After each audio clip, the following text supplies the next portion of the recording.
opposition.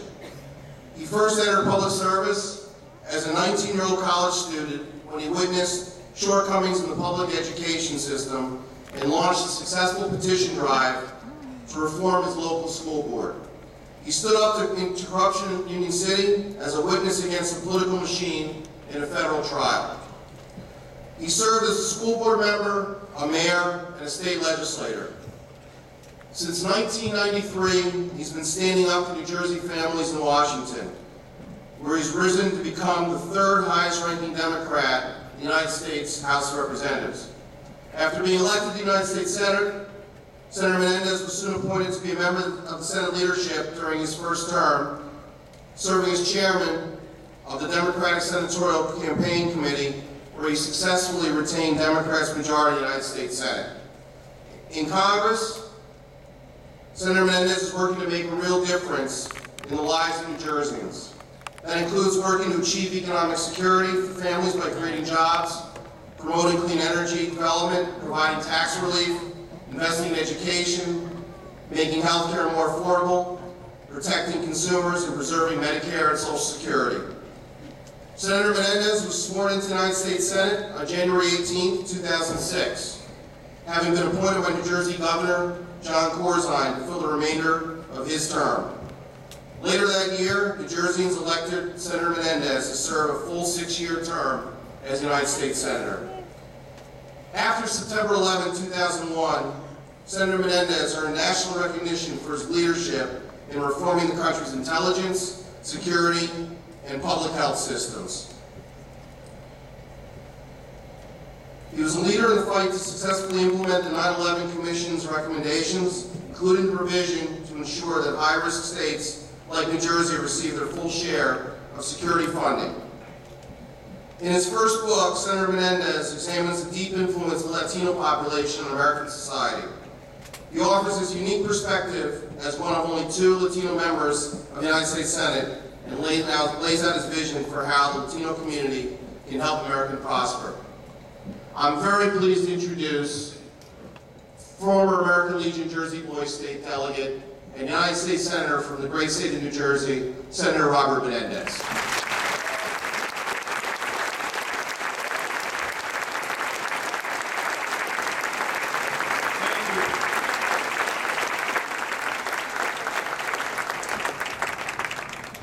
Thank you, Mr. Bagatelle, very much for your gracious introduction. It's great to be here with the class of 2011, with our families, with your friends, with the Legionnaires this afternoon. Good to be here at the 66th Boys States graduation. 850 delegates who participated for the last 6 days in learning about leadership and the democratic process. Learning, as Mr. Bagatelle told you early at the beginning of this week, to be respectful, to get involved, to not be discouraged, and to try your best. And I'm sure you've taken his words to heart and followed his lead, and that has given you a tremendously enriching opportunity. I first want to thank the men and women of the American Legion for their service to our country over many, many years, in the sacrifices of service in the uniform of the United States, and in a continuing engagement in preparing the next generation of leadership. So please join me in thanking the American Legion.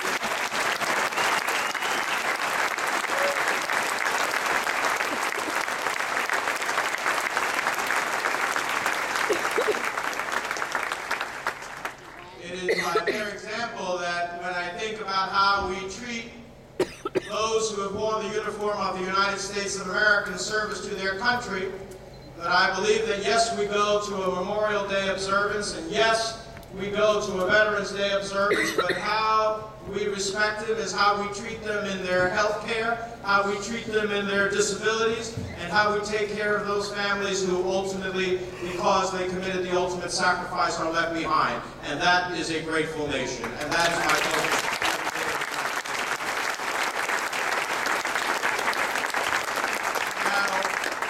As an alumnus of Boys State, is a tremendous group of volunteers who really have a passion for making a difference. and it's an honor for me to be here as you celebrate this accomplishment. And make no mistake, it is an accomplishment, one that you will remember all of your life, as I have. So let me congratulate each and every one of you for being part of a successful program and a graduating class here at Boys State.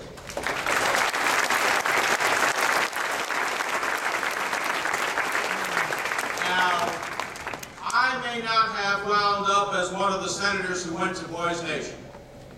I was a judge. But here I am now, a United States Senator from New Jersey.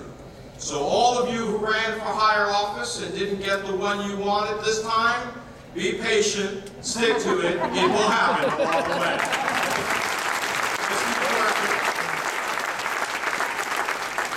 Just keep working, keep trying, keep learning, and always remember the skills that you have learned here. Always remember the leadership qualities you've learned. They will serve you well throughout your life. They will help you meet the challenges that will come before you, help you solve the problems that you'll face, and help you be everything that you want to be. As Mr. Bagatelle said, you know, I grew up poor in a tenement in Union City, the son of political refugees, the first in my family to go to college and then go to law school. If you told me when I was your age that I would rise to become one of 100 United States senators in a country of 308 million people, I would have told you at that part of my life that is highly unlikely. But it is the promise of America fulfilled. It is a promise that started here in Boys State, and it is a promise that I fight every day to keep true for future generations of New Jerseyans and Americans.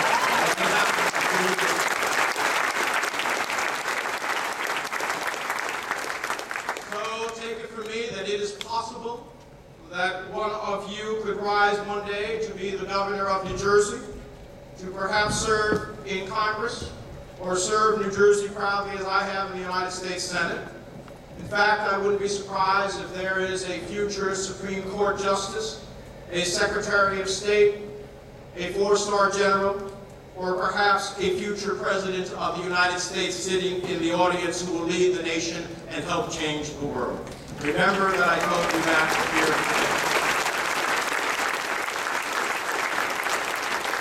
Now, what you have learned here will be an experience that will last a lifetime. You may not think about it right now at this moment that way, but I can tell you, for me, it was a chance to learn the art of public policy and civic life, to understand the importance not only of the issues, but of tolerance and civility in expressing your views in a debate.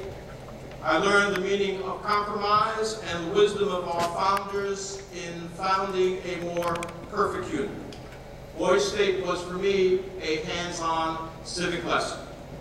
I'm grateful for the experience and thankful for the people I met who have gone on to do some amazing things. People with whom I still kept in touch and still consider in many cases close friends to this day.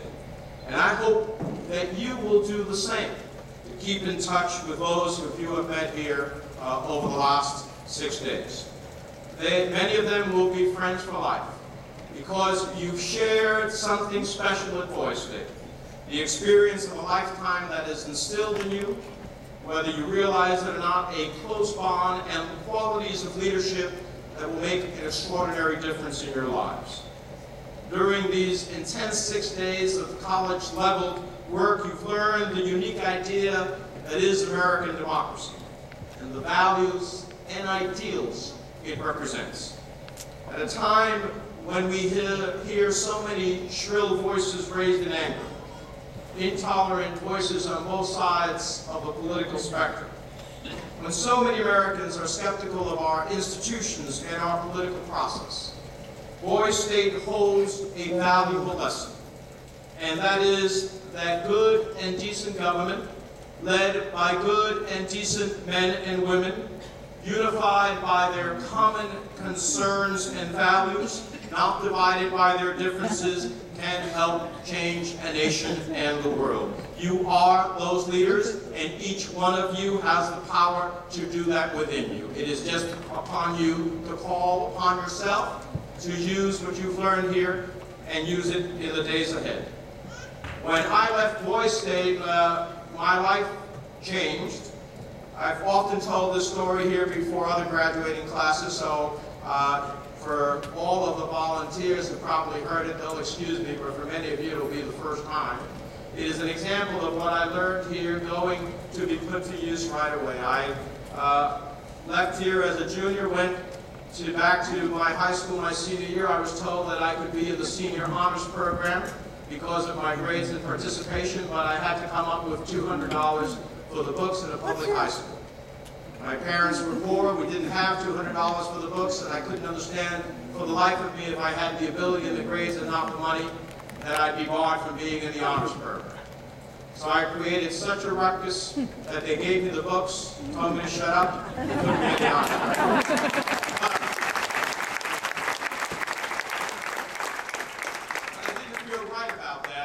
Because I had friends who had the ability and the grades. They also did not have the money, but they didn't say anything, and they didn't get in. And it seemed to me that a publicly funded education system should not be in the business of choosing between the haves and the have-nots, but that book should be available to anyone who shows ability and talent.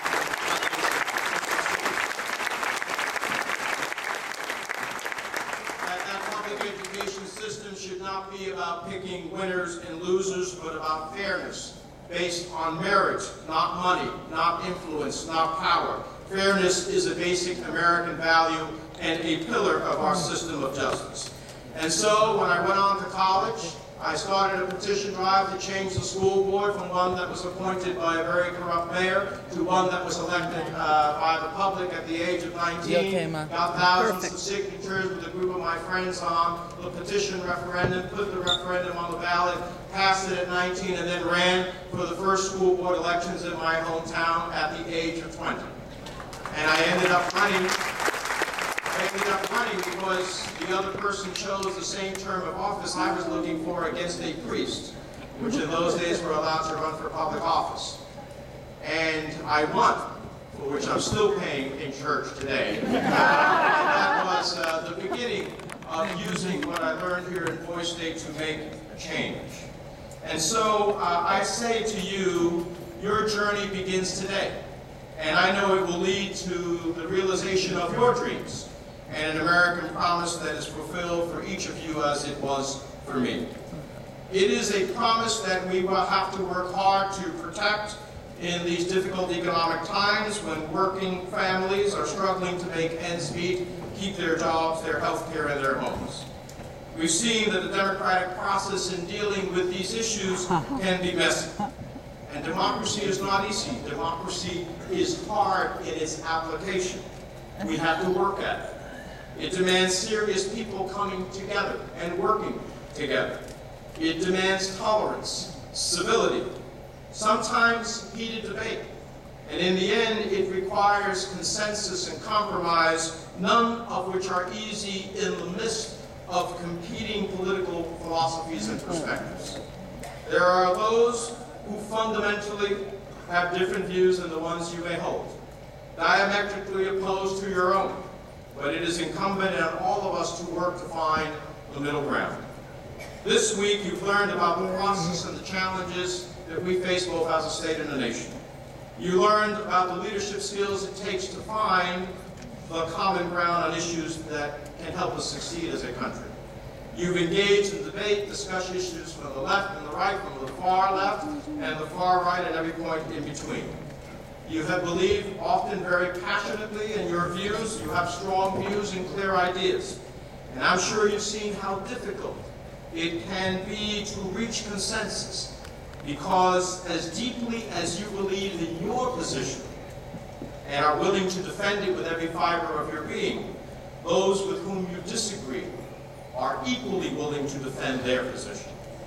And that's what we're facing in Washington today. In the debates that we are having about what is the appropriate troop level in Afghanistan, a counterinsurgency strategy versus a counterterrorism strategy? Is it a country that we have an honest partner with, or corrupt, as I believe? Is it a policy that continues to be engaged with Pakistan at the point of $2.7 billion, even though they clearly knew that bin Laden was there? How do we deal with our debt? Where do we cut, and where do we still invest in to make sure that on education, research and development, and changing our technology for the purposes of creating new energy are all passionate debates, but they are nonetheless debates that need civility as part of it. We may have conflicting opinions as to how to meet these challenges, but what we share are common values. They are American values, and it is those values that should guide us. So, in my advice to all of you, that as you move forward from this experience, that you base your decisions not simply on your politics or only on the bottom line, but on the values we share as a people and as a nation. What we believe is fair and just and right, not just for some of us, but for all of us. If you do that, you will be an extraordinary generation of American leaders. You will bring people together to meet every challenge. You will raise the level of debate and make your decisions from a position of moral strength. And you will need every ounce of that moral strength to face the new challenges in the 21st century. Your challenges are more complex than ever before. Your generation will have to address climate change that creates greater flooding in our communities, forces us to see our shoreline erode, and at the same time kills many of our crops. Your generation will be the first generation to hopefully end our dependence on fossil fuels and move to a greener, smarter energy future that doesn't hold us hostage to sending $1 trillion abroad of our money to countries that are despotic, wish us ill, and at the end of the day we fuel their despotism by our addiction to foreign oil. We let them act out against our national interest. We give them the wherewithal to do it instead of creating a new generation of high-paying green energy jobs here in our country, energy created by Americans, fueled by Americans, creating American prosperity and promoting American technology throughout the world. You will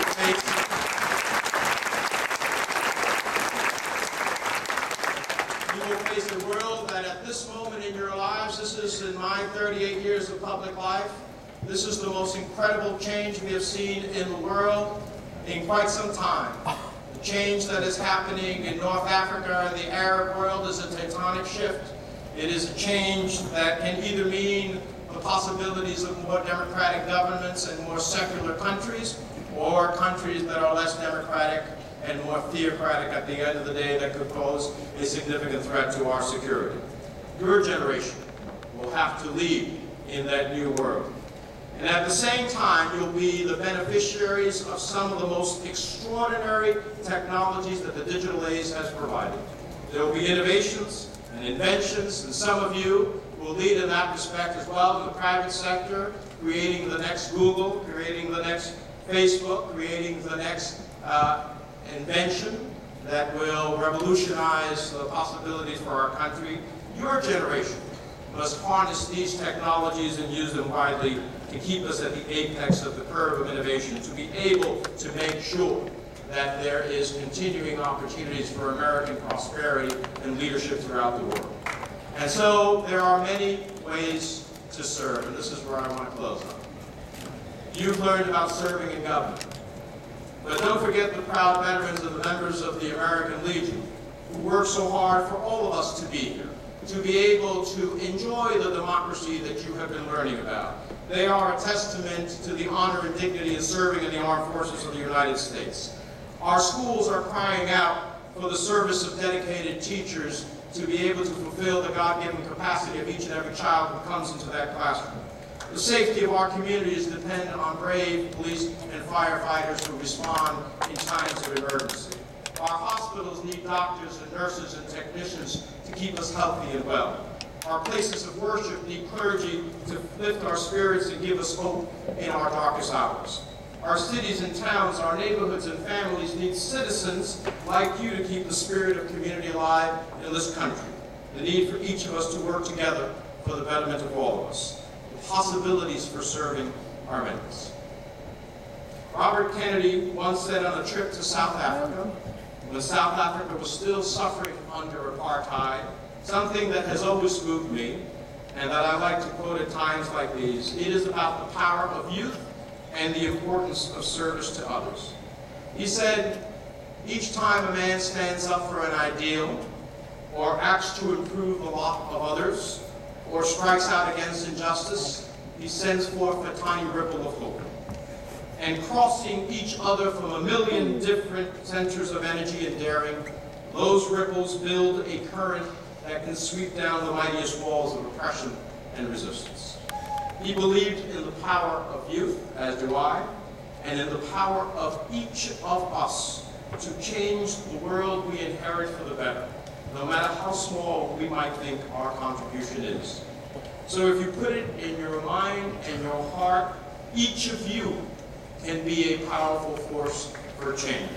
Not next week, not in a few years once you graduate college, but right now, right after this graduation.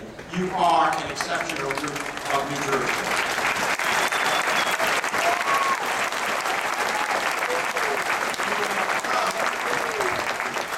You have come from every corner of New Jersey, from wealthy and working class families, from the streets of Newark to the farms of Sussex County. Whether you spend your life working in government or take another path, remember the words you heard earlier this week from Mr. Bagatelle.